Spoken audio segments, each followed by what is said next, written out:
أعوذ بالله من الشيطان الرجيم. بسم الله الرحمن الرحيم. يا أيها الذين آمنوا اجتنبوا كثيرا من الظن إن بعض الظن إثم ولا تجسسوا ولا يغتب بعضكم بعضا أيحب أحدكم أن يأكل لحم أخيه ميتا فكرهتموه واتقوا الله إن الله تواب رحيم. صدق الله العظيم.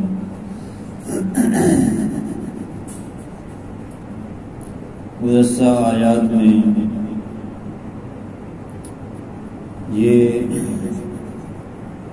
اصلاح معاشرہ کا انفرادی اور اجتماعی جس سے امن اور اصلاح ہو وہ قوانین بیان ہوئے.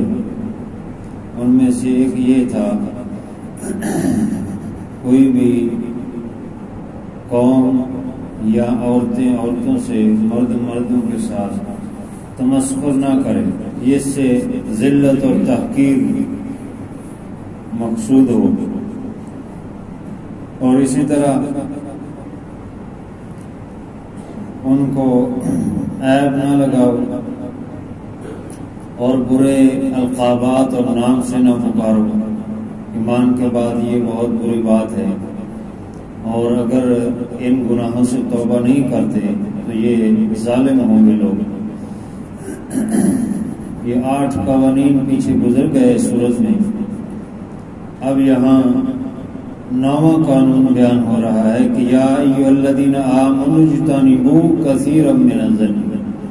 اے ایمان والو، بچو بہت سارے گمانوں سے.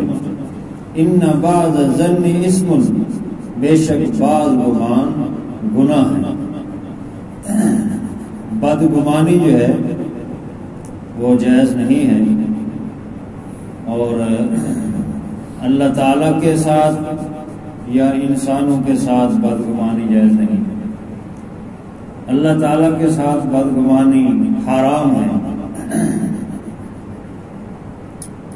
اور فرمایا کہ لا يموتن احدكم الا وهو يحسن الظن بالله.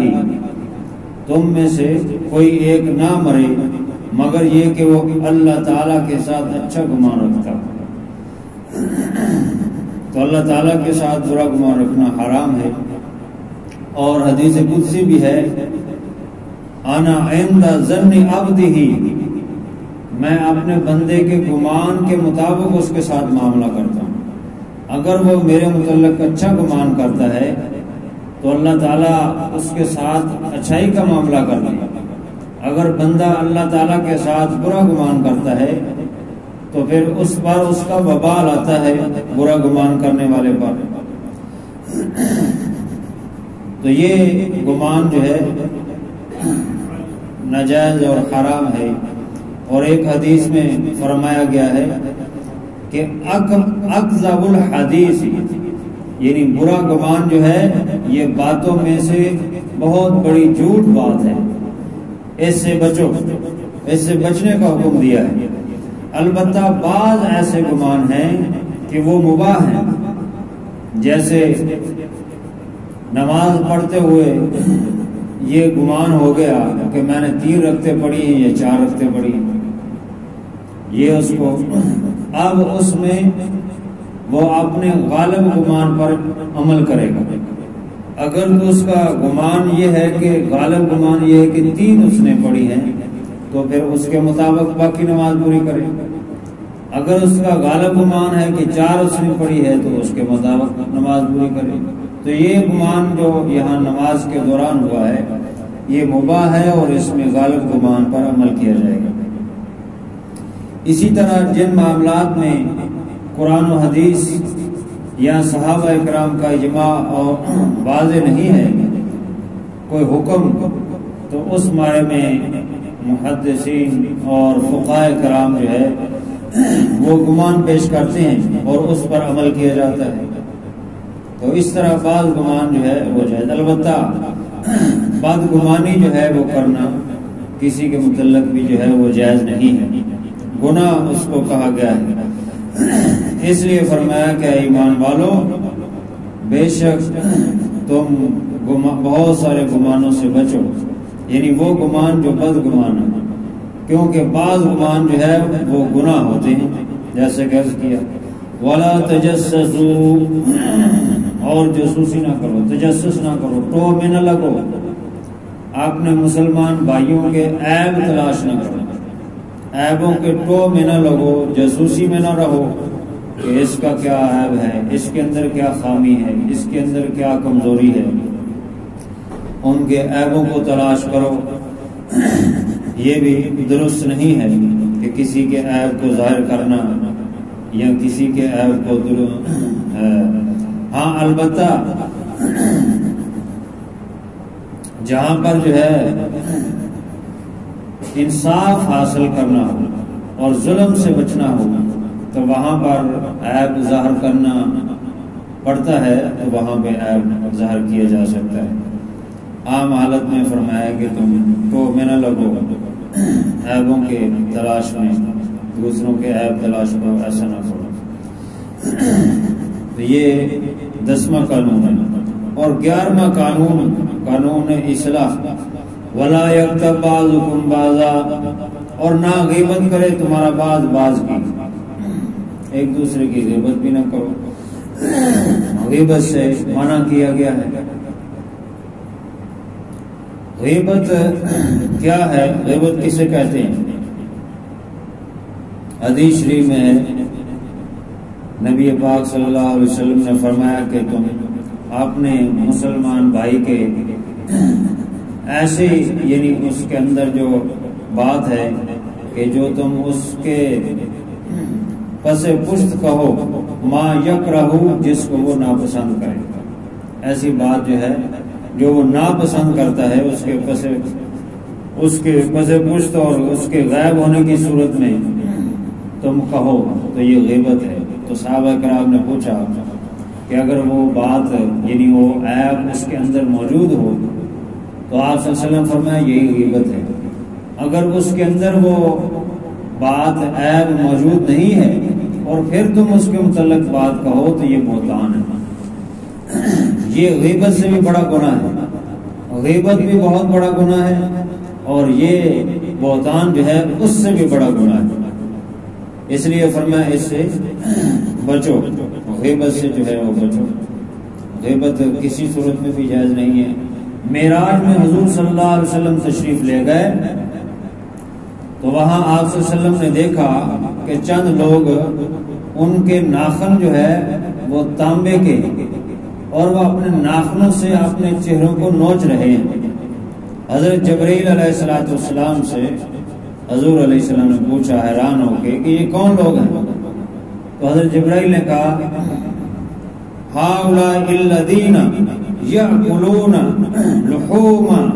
لحوم الناس، یہ وہ لوگ ہیں جو لوگوں کے گوشت کھاتے تھے، یعنی ان کی غیبت کرتے تھے، کیونکہ غیبت کرنا ایسے ہے جیسے گوشت کرنا ہے، مردہ بھائی کا گوشت کرنا ہے، جیسا کہ آگے آ رہا ہے۔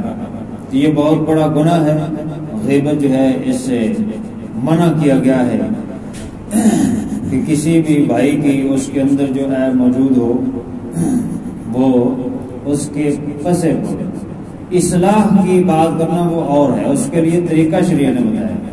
عام جو لوگوں کو یہ بتایا جا رہا ہے کہ غیبت جو ہے اس سے بچو، کسی بھی بھائی کی جو ہے متعلق اس کے عیب کو، اس کے پسے پر جو ہے وہ ظاہر نہ کرو، لوگوں کے سامنے اس کے عیبوں کو اور اس کی باتوں کو، اس کی برائیوں کو نہ کرو، یہ بہت بڑا گناہ ہے۔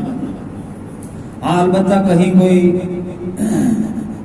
مشورہ مانگتا ہے کسی سے تو اس میں صحیح مشورہ دینا، اور اس کے اندر کوئی عیب کی بات ہے تو وہ ظاہر کر دینا۔ جیسے کوئی پوچھتا ہے کہ فلاں کا رشتہ آیا ہے تو اس میں مشورہ پوچھتا ہے کہ آپ کیا کہتے ہیں، تو اس رشتے میں کوئی خامی ہے، کوئی عیب ہے تو وہ ظاہر کر دینا چاہیے، اس کو نہیں چھپانا چاہیے، تاکہ مشورہ صحیح ہو اور جو آدمی مشورہ لے رہا ہے وہ صحیح فیصلہ کر سکے۔ اگر مشورہ صحیح نہیں دو گے خامی اور خوبی کو ظاہر نہیں کرو گے تو وہ صحیح انصاف تک اور صحیح فیصلے تک نہیں پہنچ سکے گا. جیسے حضور صلی اللہ علیہ وسلم سے بھی ابو سفیان رضی اللہ تعالیٰ کی بیوی ہندہ رضی اللہ تعالیٰ عنہ آئی اور کہا کہ میرا خامن بڑا کنجوس ہے، مجھے خرچہ وغیرہ نہیں دیتا، تو میں اس کے پاس سے خرچہ نکال لوں جس سے میں اپنے اور اپنے بچوں کی کفالت کر سکوں. تو آپ صلی اللہ علیہ وسلم کے سامنے اس نے عیب ظاہر کیا کہ وہ کنجوس ہے. تو اب یہ چونکہ وہ مشورہ لینا چاہتی تھی اور اجازت لینا چاہتی تھی، اس لیے اس نے عیب ظاہر کیا. تو اس طرح اگر ضرورت ہو تو یہ پھر غیبت میں نہیں آئے گا. آپ صلی اللہ علیہ وسلم فرمایا ہاں تم لے لیا کرو، جو ضرورت کے مطابق تم لے لیا کرو. اسی طرح فاطمہ بنت قیس رضی اللہ تعالیٰ ان کی خامد کے ساتھ معاملات خراب ہوئے، طلاق ہو گئی اور وہ عدت بھی گزر گئی. حضور صلی اللہ علیہ وسلم کے پاس آئی اور مشورہ مانگتی ہے کہ مجھے فلاں فلاں جگہ سے رشتے آئے ہیں، تو آپ سے مشورہ مانگتی ہے کہ ان رشتوں میں میرے لیے کون سا بہتر ہے. تو ایک بتایا کہ حضرت امیر معاویہ رضی اللہ تعالیٰ کے متعلق کہ ان کا رشتہ، ان کا پیغام آیا ہے، وہ رشتہ کرنا کے لیے خواہش مند ہے. تو آپ صلی اللہ علیہ وسلم فرمایا اما معاویہ فسعلوکن، معاویہ وہ کنگال ہے، لا مال لہ، اس کے پاس مال نہیں ہے، تمہارا ان کے ساتھ نکاح نہیں ہوگا. آپ صلی اللہ علیہ وسلم نے ان کے مزاج کو سمجھا فاطمہ بنت قیس کے، اس کے مطابق ان کو جو خامی تھی وہ بتا دیا کہ حضرت معاویہ کے پاس مال نہیں ہے اور تمہارے لیے مشکل ہو جائے گی. ابو جہم کا بھی رشتہ آیا ان کو، تو ان سے متعلق آپ سے سنا فاما ابو جہم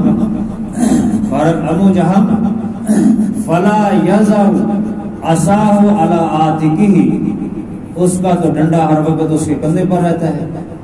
ضراب للنساء، لوگ عورتوں کے لیے لٹ مار ہے، عورتوں کو مارنے کے لیے وہ بڑا شیر ہے. تو اس کے ساتھ بھی تمہارا نباہ نہیں ہوگا. تو آپ صلی اللہ علیہ وسلم فرمایا میں تمہیں مشورہ دیتا ہوں کہ تم اسامہ بن زید کے ساتھ نکاح کرو. اب یہاں پہ چونکہ مشورہ مانگا گیا ہے، تو جب مشورہ مانگا گیا ہے تو اس کے اندر جو عیب تھا وہ غیبت نہیں ہوگی، تاکہ جس کو جو مشورہ مانگ رہا ہے وہ صحیح فیصلے تک پہنچ سکے، یہ غیبت شمار نہیں ہوگی.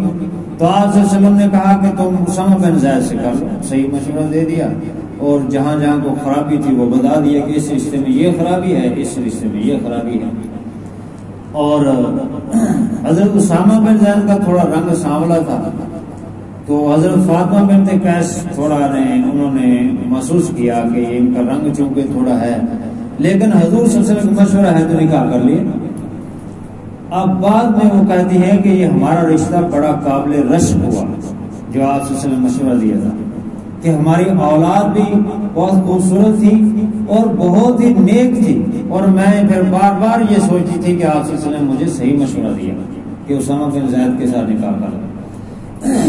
تو یہ یعنی جب کسی سے مشورہ مانگا جائے تو پھر اس میں جو کہ عیب کی بات ہے وہ بتا دینی چاہیے.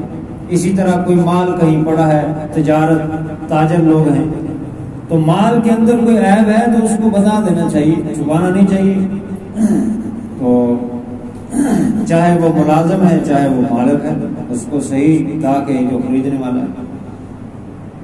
تو یہ اسی طرح جو صاحب بدعت ہے اور صاحب ہوا اور ہوس ہیں ان کے عیب کو ظاہر کرنا غیبت نہیں، کیونکہ بدعت کو چھپائیں گے تو دین کا نقصان ہے، اور دین کا اصل جو ہے حقیقت وہ لوگوں کے سامنے نہیں آئے گا.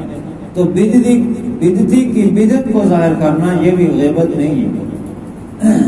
اور اسی طرح جو خواہشات پرست لوگ ہیں ان کے اندر جو خامیاں ہیں اور خواہش کی بنیاد پر وہ دین کا بگاڑ کرتے ہیں، تو ان کی خامی کو ظاہر کرنا یہ بھی غیبت میں شمار نہیں ہوگا.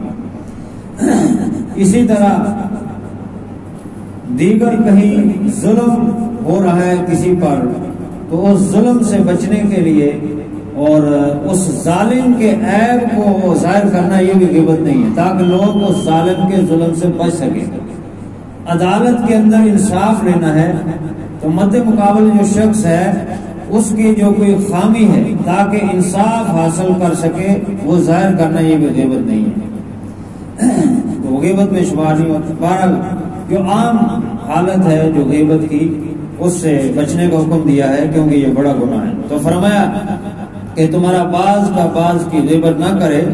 اَيُحِبُّ أَحَدُكُمْ أَن يَأْكُلَ لَحْمَ أَخِيهِ مَيْتًا، کیا تم میں سے کوئی ایک پسند کرتا ہے کہ وہ اپنے مردہ بھائی کا گوشت کھائے؟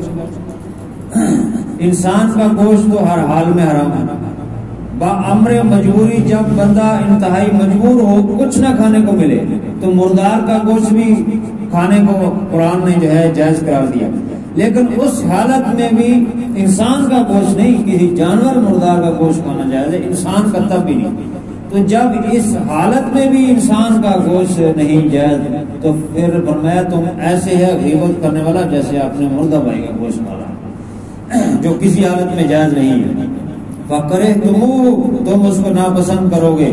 وَاتَّقُوا اللَّهَ، اللہ سے ڈرو، پرہیزگاری کرو، تقوی اختیار کرو۔ إِنَّ اللَّهَ تَوَّابٌ رَحِيمٌ، بے شک اللہ تعالیٰ معاف کرنے والا رحم کرنے والا ہے۔ اگر غلطی ہو جائے گناہ ہو جائے تو اللہ سے معافی مانگ لو۔ غالباً امام بہیقی یا کسی اور کتاب میں ہے، اب میرے ذہن میں نکل گیا کون سی کتاب ہے، غالباً بہیقی ہے، اس میں انہوں نے فرمایا غیبت اگر کسی کو غلطی سے ہو گئی ہے تو اس کا کفارہ یہ ہے کہ یہ دعا پڑھ لے، اللہم